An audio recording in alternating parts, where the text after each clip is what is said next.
E aí, pessoal? Bem-vindos a mais uma análise. Olha, hoje a nossa jornada vai ser fascinante, viu? A gente vai expandir os horizontes e fazer um verdadeiro tour geopolítico pelas 5 grandes nações do universo de Black Clover. Porque, convenhamos, o poder lá não vem só de grimórios brilhantes soltando feitiços.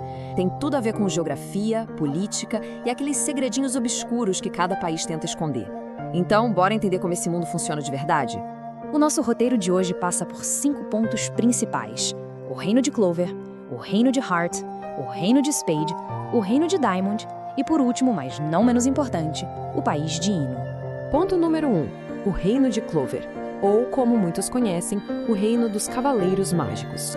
Bom, como esse é o grande centro da nossa história, é legal notar que Clover é uma nação super montanhosa, espremida ali entre Diamond e Heart. Mas sabe o que realmente define Clover? É a divisão interna deles. É literalmente a hierarquia social esculpida no mapa. Nas bordas, bem lá nos confins, a gente tem a região esquecida. É lá que fica Reide, o vilarejo do Asta e do Nuno, um lugar onde recursos e manas são quase um luxo. Aí, avançando um pouco, no meio do caminho, tem a região comum, que é onde mora a grande massa da população trabalhadora. E no centro de tudo, a cereja do bolo, a região nobre. É lá que a riqueza jorra, onde moram as famílias da realeza tipo os Kira, os Silva, os Vermilion e, claro, onde a magia de elite se concentra. Onde a pessoa nasce basicamente dita qual vai ser o status dela na sociedade. Agora, na teoria, quem manda em tudo isso é o rei Augustus Kira Clover 13º. Ele tá lá no topo do ranking. Mas, na prática, a história é bem diferente. A verdadeira espinha dorsal de Clover, a galera que realmente mantém a paz e protege a nação, é o 28º Rei Mago, Julius Novacrono, e os 9 esquadrões de Cavaleiros Mágicos. Desde aquele caos organizado que são os Touros Negros liderados pelo Yami, até o Polido, o Alvorecer Dourado do William, são eles que dão a cara a tapa todo dia para manter as engrenagens do reino girando e proteger todo mundo de ameaças, sejam elas internas ou externas.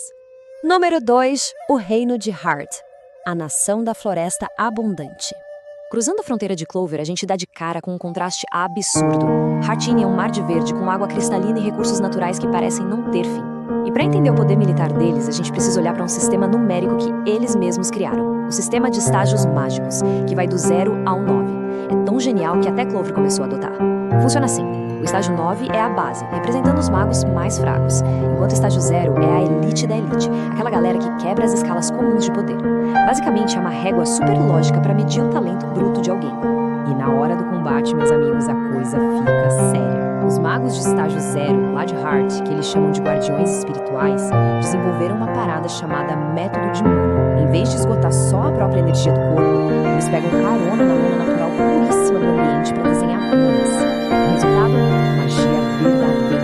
Ou seja, o mago de relâmpago não vai só tirar uma faísca mágica que parece eletricidade. Ele vai literalmente puxar as runas e invocar um poder de verdade real e cristalino. Eles multiplicam o poder de destruição absurdamente. Quase como se a própria natureza estivesse reprogramando do lado deles. Sem falar que a progressão do país atinge uma escala quase continental. E isso só é possível por causa de uma lista impressionante.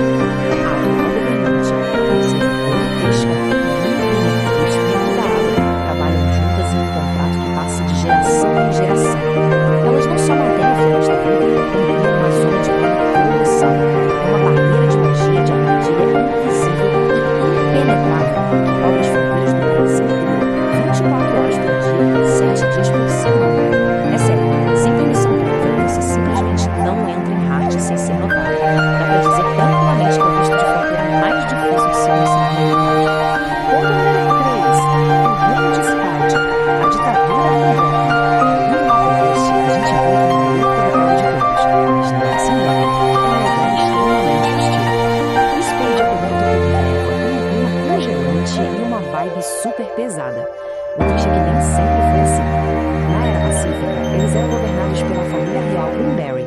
Mas aí rolou um golpe de estado sangrento arquitetado pela Tríade Negra. A coroa caiu, mas no meio desse caos, um evento crucial aconteceu. Um príncipe recém-nascido foi contrabandeado lá para Raijin, em Clover.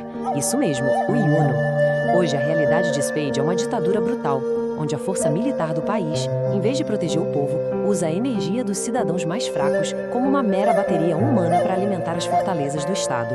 E quem orquestra esse pesadelo militar são os três irmãos Zogratis, a famosa tríade negra, Dante, Zenon e Vânica. Eles não confiam apenas nas suas próprias magias apelativas de gravidade, ossos ou sangue. Não, eles foram além e fizeram pactos diretos com demônios supremos, Lúcifer, Beelzebub e Megícola. E o pior é que não para por aí, viu? Eles ainda distribuem fragmentos desse poder demoníaco para os seus subordinados. É assim que nascem os Discípulos Negros, uma milícia bizarra com capacidades físicas e mágicas turbinadas a níveis alarmantes, o que faz de Spade uma potência focada inteiramente em agressão contínua. Número 4. O Reino de Diamond. O Conquistador Estéril. Agora, olhando lá pro norte, a gente tem Diamond, o grande rival histórico de Clover. E olha, Diamond é o exemplo perfeito de como a geografia de um lugar dita sua política externa de um jeito implacável. A realidade deles é dura, um deserto estéril, sem quase nenhum recurso natural ou vida. E qual foi a solução deles? Expansão agressiva. Já que não tem recursos em casa, eles focaram tudo em construir um exército capaz de invadir e roubar as terras dos vizinhos. Mas por ironia do destino, essa postura predadora foi exatamente o que cavou a cova deles recentemente, quando quase todo o país foi atropelado e dominado por um único invasor de Spade, o Zeno. E os bastidores de Diamond são ainda mais sombrios, acredite se quiser. O rei oficial sofre com problemas de saúde crônicos, o que deixa o verdadeiro poder nas mãos do estudioso Morris, um cientista implacável que opera nas sombras.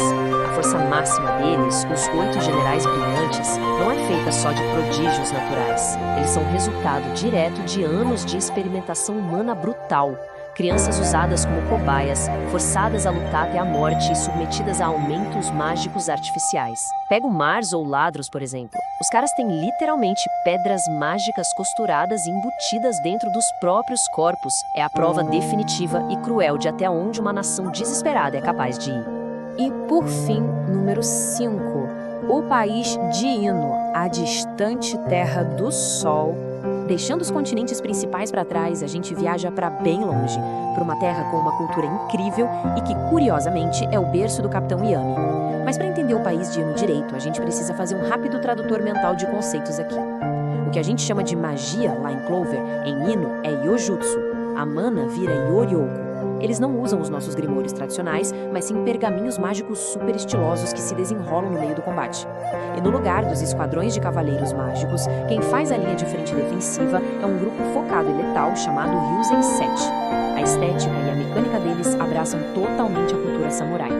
E o estilo de combate deles acompanha perfeitamente essa tradição. Governados pelo Shogun Oya Hayono, os guerreiros lá misturam técnicas super precisas de katana com o Yojutsu. Mas o grande diferencial, o verdadeiro pulo do gato, é o domínio do Ki, aquela energia vital usada para ler e detectar as intenções do oponente. Lembra do Yami fazendo isso o tempo todo antes de cortar alguma coisa no meio? Pois é, tem também a técnica máxima deles, o Zetsu, que é um ataque e contra-ataque físico devastador. Toda essa estrutura de defesa é garantida pelos Ryuzen Sensei, guerreiros excepcionais que contam inclusive com a Ishika, a irmã mais nova do Yami, e o incomparável Yosuga. Só que o mais incrível de Ino é que a fundação da paz por lá é marcada por um sacrifício gigantesco.